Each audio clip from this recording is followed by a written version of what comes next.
ہماری ایک پرانی ملازمہ جس کا نام بانو تھا اس وقت سے ہماری یہاں کام کرتی تھی جب میں ابھی پیدا بھی نہیں ہوئی تھی، اور بھائی زہیب اس وقت 5 برس کے تھے۔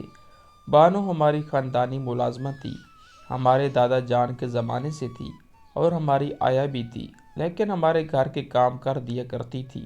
یہ اس کا معمول تھا کہ صبح سویرے ہی آ جاتی اور رات تک رہتی۔ رات کو اس کا خاوند آ کر اسے لے جاتا تھا، جس کا نام سہارا تھا۔ اس نے تقریباً 40 برس ہماری خدمت کی، اور جب وہ بیمار رہنے لگا تو تایا جی نے اس کو رخصت دے دی اور وہ آزاد ہو گیا۔ اب کبھی وہ گھر پر رہتا اور کبھی جنگل سے لکڑیاں وغیرہ کاٹنے چلا جاتا۔ جو اس کے کنبے کا گزارا کسی نہ کسی طرح ہو رہا تھا۔ بانو کی 4 بیٹیاں اور 2 بیٹے تھے۔ جب وہ کام کرنے آتی اس کے بچے گھر پر رہتے۔ سب سے بڑی لڑکی رقیہ بی بی اپنے چھوٹے بہن بھائیوں کو سنبھالتی اور گھر کا کام کاج بھی کر رکھتی۔ تایا اور بابا جان کی مشترکہ زمینداری تھی، لہٰذا سال بھر کا خرچہ وہ بانو کو اکٹھا گندم اور چاول کی چند بوریوں کی صورت میں فصل پر دے دیا کرتے تھے۔ ایک دن بانو نے آ کر بتایا کہ اس کے شوہر کی طبیعت بہت خراب ہو گئی ہے، اسے اسپتال لے جانا ہے۔ ابا جان فوراً سہارا کے اسپتال لے گئے۔ ڈاکٹر نے بتایا کہ اس کو کینسر ہے اور آخری سٹیج پر ہے۔ یہ تھوڑے دنوں کا مہمان ہے، جس قدر علاج ہو سکتا ہے تایا جان نے کرایا، لیکن اس کا جو وقت آخر مقرر ہو چکا تھا اس میں کسی طرح کی توسیع نہیں ہو سکتی تھی، لہٰذا جتنی زندگی باقی تھی وہ اتنے دن سانس لے سکا، پھر دنیا سے رخصت ہو گیا۔ اس کی وفات سے 2 ماہ پہلے بانو حد سے زیادہ پریشان رہنے لگی تھی۔ اس کا مسئلہ یہ تھا کہ بڑی بیٹی رقیہ اور بیٹے خیر دین کی منگنیاں ہو چکی تھی۔ وہ چاہتی تھی کہ شوہر کی زندگی میں وہ ان دونوں بچوں کی شادیاں کر دے۔ اس نے تایا جی سے تذکرہ کیا۔ وہ بولے ٹھیک ہے، تم بچوں کی شادی کی تیاری کرو اور شادی کے خرچے کی فکر مت کرو، وہ ہم کریں گے۔ اس طرح سہارا کی وفات سے پہلے اس نے اپنی بیٹی اور بیٹے کی شادی کرا دی اور ایک دن بڑے فرض سے سبق دوش ہو گئی۔ اس کے قریب المرگ شوہر نے بھی اپنی اولاد کی شادی کی خوشی دیکھ لی۔ یہ وٹے سٹے کی شادی تھی۔ بیٹی کو پہلے رخصت کیا اور بہو کی رخصتی 2 ہفتے بعد لینی تھی کہ سہارا چل بسا۔ عدت کی وجہ سے بہو کی رخصتی میں تاخیر پڑ گئی کہ وہ خود اسے لینے نہ جا سکتی تھی۔ عدت کی وجہ سے وہ ہمارے گھر بھی نہیں آ رہی تھی، تاہم اس نے سوچا کہ بیٹے کو بھیج کر دیکھتی ہوں، اگر وہ لوگ اس کے ساتھ اس کو رخصت کر دیتے ہیں تو گھر کا مسئلہ گھر میں حل ہو جائے گا۔ لیکن رقیہ کے ساس سسر نے اپنی بیٹی فوزیہ کو اس طریقے سے رخصت کرنا منظور نہ کیا، تو رقیہ نے بانو سے کہا، ماں آپ ذرا صبر کر لو، میرے ساس سسر کا کہنا ہے کہ وہ فوزیہ کو آپ کی عدت پوری ہو جانے کے بعد رخصت کر دیں گے۔ مرنے والا آخر تو ان کا تایا ذات تھا، وہ چاہتے ہیں کہ سوگ پورا ہو جائے تو ان کی بیٹی آپ کے گھر میں قدم رکھے۔ بڑی بیٹی کے سمجھانے سے بانو خاموش ہو رہی اور اس کی بہو ماں باپ کے گھر میں رہتی رہی۔ جب عدت کی مدت ختم ہو گئی تو بانو ہمارے گھر آئی۔ اس نے امی کو بتایا یہ معاملہ ہے جس کی وجہ سے وہ پریشان ہے۔ اس کی بیٹی تو ان کے گھر میں بس رہی ہے، لیکن اپنی بیٹی کی رخصتی میں وہ لوگ بہانوں سے کام لے رہے ہیں۔ اب جب کہ میری عدت اور سوگ کی مدت بھی ختم ہو چکی ہے، میں نے خیر دین کو اس کی دلہن لانے کو بھیجا، مگر انہوں نے انکار کر دیا ہے۔ والد صاحب بولے، بانو بی بی پہلے تو تم خود بہو کو لینے جاؤ، اگر وہ لوگ تمہارے جانے سے بھی اسے نہ بھیجے تو پھر ہم مداخلت کریں گے، اپنے ساتھ ایک طور رشتہ دار بھی لے جانا۔ فی الحال ہمارا مداخلت کرنا درست نہیں، اس طرح ہو سکتا ہے وہ چڑ جائیں اور تمہاری بیٹی کے گھر اجڑ جائے جو کہ ابھی اپنے گھر میں خوش ہے۔ رقیہ کو ماں کی پریشانی کا اندازہ تھا، لہٰذا وہ بھی اپنے گھر میں پریشان رہتی تھی۔ جب بھی میکے آتی ماں سے کہتی کہ میں اب واپس سسرال نہیں جاؤں گی، آپ یہ شرط میرے ساس سسر پر رکھ دیں کہ جب تک وہ فوزیہ کو رخصت کر کے آپ کے گھر نہیں بھیجیں گے، آپ ان کی بہو یعنی کہ مجھے ان کے گھر نہ بھیجیں گی۔ بانو نے ایسا ہی کیا، رقیہ کو گھر بٹھا لیا۔ خیر دین نے دیکھا کہ رقیہ کے میکے بیٹھ جانے سے معاملہ خراب ہوتا ہے تو وہ از خود گھر داماد کی شرط کو پورا کرنے کے لیے سسرال چلا گیا اور وہاں رہنے لگا۔ اب بیٹا تو گیا ہی، مگر شادی شدہ بیٹی جو ایک بچی کی ماں بن گئی تھی، ماں کے در پر آ گئی تھی اور یہ پریشانی کی بات تھی۔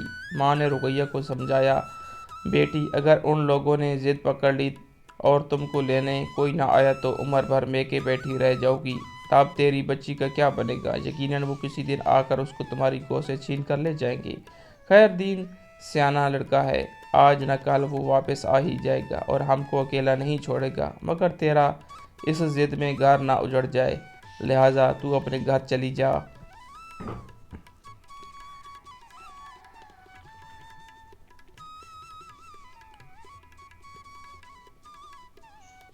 ماں کے سمجھانے سے رقیہ اپنے گھر چلی گئی۔ اب نہ تو رقیہ ماں سے ملنے آتی اور نہ خیردین آتا۔ وہ سسرال میں بیوی کے ساتھ رہنے لگا۔ اب بانو کو بیٹے کی جدائی بے حد شاق گزرتی تھی۔ وہ اکثر بیٹے کا ذکر کرتے رو پڑتی تھی۔ امی اور چاچی نے سمجھایا، جب تیری بیٹی اور بیٹا وہاں خوش و خرم ہے تو کیوں روتی ہے؟ رقیہ نے تو سسرال میں رہنا ہی ہے، بہو اور بیٹا آ جائیں گے تو تیرا خرچہ ہی بڑھا گے۔ جب سب نے ایسا ہی کہا تو بیچاری بانو نے صبر کر لیا۔ اسی دوران اس کی دونوں چھوٹیاں لڑکیاں شادی کے لائق ہو گئی تو اس نے ان کو بھی اپنے رشتہ داروں میں بیاہ دیا۔ وہ اپنے گھروں کی ہو گئی۔ بانو کو ان کی طرف سے سکون مل گیا کیونکہ وہ اپنے گھروں میں خوش و خرم تھی۔ ان لڑکیوں کا جہیز اور خرچہ بھی بابا جان اور تایا جی نے مل کر دیا تھا کہ ان دنوں زمینداروں کی یہی روایت تھی۔ چند دن بانو سکون میں رہی۔ وہ اب باقاعدگی سے ہمارے گھر آنے لگی تھی۔ اچانک اس کو پھر سے ان کی دیکھی مصیبتوں نے گھیر لیا۔ بانو کا اپنا مکان تھا۔ ایک کنال کا رقبہ رہائش کے لیے بڑا ہوتا ہے۔ دراصل سستے وقتوں یہ جگہ بانو کے سسر نے خریدی اور گھر بھی اسی نے بنوایا تھا۔ آدھے رقبے پر رہائش تعمیر تھی اور آدھے رقبے کا صحن تھا۔ سسر کے مرنے کے بعد سہارا کے چھوٹے بھائی نے اپنا حصہ بھی سہارا کو بیچ دیا۔ یوں تمام مکان بڑے بھائی کا ہو گیا۔ اب اس میں بانو کے دیور کا کوئی حصہ نہ تھا، لیکن بھائی کے مرتے ہی اس کی نظریں پھر سے اس مکان پر جم گئیں اور اب اس کو ہتھیانے کا صرف ایک ہی راستہ تھا کہ وہ بیوہ بھابھی سے نکاح کر لے۔ بانو کے دیور کا نام صغیر احمد تھا۔ وہ شادی شدہ تھا، اس کے باوجود آئے دن وہ بیوہ بھابھی کے گھر رہنے لگا۔ وہ اسے شادی کے لیے کہتا تھا کہ کسی طرح مکان اپنے قبضے میں کر لے۔ ایک دن وہ روتی پیٹتی آئی اور بابا سے بولی، صاحب دیور مجھ کو نکاح کے لیے کہتا ہے، میں انکار کرتی ہوں تو مارتا پیٹتا ہے، آپ اس کو روکیے اور خدا کے لیے میری اسے جان چھڑوائیے۔ بابا جان نے صغیر احمد کو جیل بھجوا دیا۔ بانو سکون سے ہو گئی۔ کچھ ہی دن گزرے تھے کہ کسی نے اطلاع دی بانو کی دوسرے نمبر والی بیٹی رفیقہ کو اس کے شوہر نے قتل کر کے نہر میں ڈال دیا ہے اور خود فرار ہو گیا ہے۔ اسے تو بالکل یقین نہیں آیا کیونکہ اس کی یہ لڑکی تو اپنے گھر میں بہت خوش تھی۔ تایا حالات کا پتہ کرنے کے لیے گئے تو پتہ چلا کہ رفیقہ کے شوہر نے ایک عورت ہو بگائی تھی جس کے وارثوں نے دھمکی دی تھی کہ ہم تیری بیوی کو ایک دن اسی طرح اٹھا لیں گے جیسے تو نے ہماری عورت اٹھائی ہے۔ اس دباؤ میں رفیقہ کے شوہر نے پہلے اپنی بیوی کو قتل کیا، پھر اس عورت کو بھی قتل کر دیا جس کو بھگا کر لایا تھا۔ اس کے بعد وہ خود فرار ہو گیا۔ البتہ تایا جی نے اس کی طرف سے اس کے مفرور داماد پر پرچہ کٹوا دیا۔ انہی دنوں بانو کا دیور صغیر احمد بھی جیل سے باہر آ گیا۔ جب اس کو پتہ چلا کہ اس کی بھتیجی قتل ہو گئی ہے، وہ بانو کے پاس افسوس کرنے آیا اور اپنے سابقہ رویے کی معافی بھی طلب کی۔ اس نے دیور کو معاف کر دیا، یہ سوچ کر کہ شاید وہ اب راہ راست پر آ گیا ہے۔ دیورانی بھی دکھ بانٹنے کو آئی تو اس نے اعتبار کر لیا۔ ایک دن صغیر احمد دوبارہ آیا، کہا کہ میری بیوی بیمار ہے اور تم کو یاد کر رہی ہے۔ سادہ دل بانو یقین کر لیا اور میرے بابا جان سے دیور کے ساتھ اس کے گھر جانے کی اجازت مانگی۔ تایا جان نے میرے والد کو منع کیا کہ تم بانو کو چھٹی مت دینا، یہ کہیں دیور کے ساتھ چلی نہ جائے، مجھے صغیر کی نیت میں فطور معلوم ہوتا ہے۔ بابا جان نے مگر تایا کی بات نہ مانی اور بانو کو اس کے دیور کے ساتھ جانے کی اجازت دے دی۔ 2 دن بھی نہیں گزرے تھے کہ اطلاع آئی بانو دیور کے گھر میں کپڑوں میں آگ لگنے سے جل کر مر گئی ہے۔ بابا جان اور تایا جی پولیس لے گئے۔ تفتیش پر پتہ چلا کہ بانو خود جل کر نہیں مری بلکہ دیور نے اس کو مار کر جلا دیا اور اس کی جلی ہوئی لاش کو بانو کے سسرال کے دروازے پر پھینک کر خود فرار ہو گیا ہے۔ اس واقعے سے تایا جی طیش میں آ گئے۔ انہوں نے بابا جان سے جھگڑا کیا کہ تم نے بانو کو کیوں صغیر احمد کے حوالے کیا جبکہ میں نے منع کیا تھا؟ اب ہم خاندانی لوگ کہلانے کے حقدار ہو سکتے ہیں اگر ہم اپنے آبائی ملازموں کو تحفظ بھی نہ کر سکے۔ تم نے اپنی اور میری ہی نہیں ہماری خاندانی روایات کی جگ ہنسائی کرائی ہے۔ بہتر ہے ان زمینوں کو آگ لگا دو۔ اس پر بابا جان نے کہا، ایک معمولی نوکرانی کی خاطر آپ اس قدر تیش پہ نہ آئیں کہ بھائی کا مقام بھول کر مجھ کو اتنا زیادہ برا بھلا کہہ رہے ہیں کہ میرے بچوں کی نظروں میں بھی میرے مقام گرا رہے ہیں۔ قاتل کو گرفتار کروا کر پھانسی لگوانا ہمارا کام ہے، سو وہ گرفتار ہو جائے گا۔ اس بات پر تایا جی اور بھی مشتعل ہو گئے، کہنے لگے، میں پھر کہتا ہوں تم خاندانی طور طریقے بھلاتے جا رہے ہو۔ بات صغیر احمد کو پھانسی لگوانے کی نہیں، بات ہے بہانوں کے تحفظ کی، جس میں ہم ناکام ہو گئے ہیں۔ اب دنیا والوں کو تو باتیں بنانے کا موقع مل گیا ہے، سارے علاقے میں ہم تھو تھو ہو رہی ہوگی کہ یہ کیسے زمیندار ہیں کہ جن کی پرانی ملازموں کو کسی نے قتل کرنے کی جرت کی ہے۔ کہاں رہ گیا ہمارا رعب و دبدبا؟ صغیر کو پھانسی لگنے سے بانو تو واپس نہیں آ سکتی۔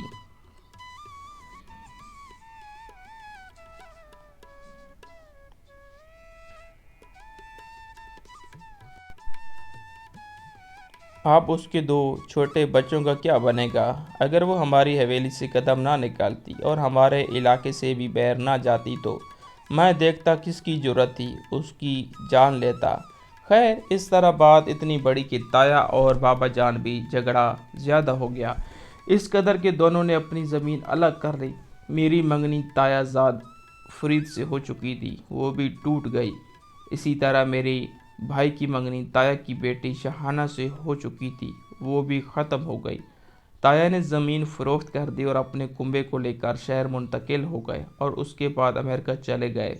انہوں نے میرے والد سے کوئی ناطہ نہ رکھا۔ اس وقت تو ہمارا لڑکپن تھا۔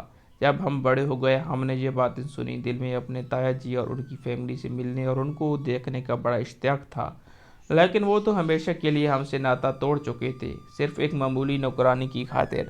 بانو کی آخری بیٹی اور بیٹے کو رقیہ اور خیر دین لے گئے۔ اس طرح اس گھر کی کہانی تو ختم ہو گئی، لیکن ہمارے دلوں میں ایک کھسک رہ گئی جو ہم کو راہ راہ کر تکلیف دیتی تھی کہ ہم اور تایا جی کے بچے، جنہوں نے ایک ساتھ ایک گھر میں جنم لیا اور پلے بڑھے، کیسے ایک دوسرے کو بھلا سکتے تھے۔ تایا جی امریکہ میں فوت ہو گئے تو تائی وطن لوٹ آئی۔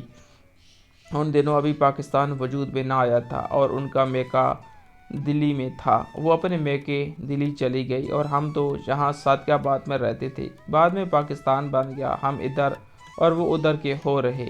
ہم سب بہن بھائیوں کی شادیاں ہو گئی، بابا جان بھی اس جہاں کو سدھار گئے۔ وقت گزرتے دیر نہیں لگتی، کئی برس گزر گئے، دل سے ملنے کی آس نہ گئی۔ اب تو وہ اور ملک کے اور ہم اور ملک کے ہو چکے تھے۔ ویزا کی پابندیاں تھیں، مگر میں ہمیشہ دعا کیا کرتی تھی کہ آئے کاش ہم تایا کی فیملی سے مل پاتے۔ کبھی کبھی دعائیں دیر سے قبول ہو جاتی ہیں، میری بھی دعا قبول ہو گئی۔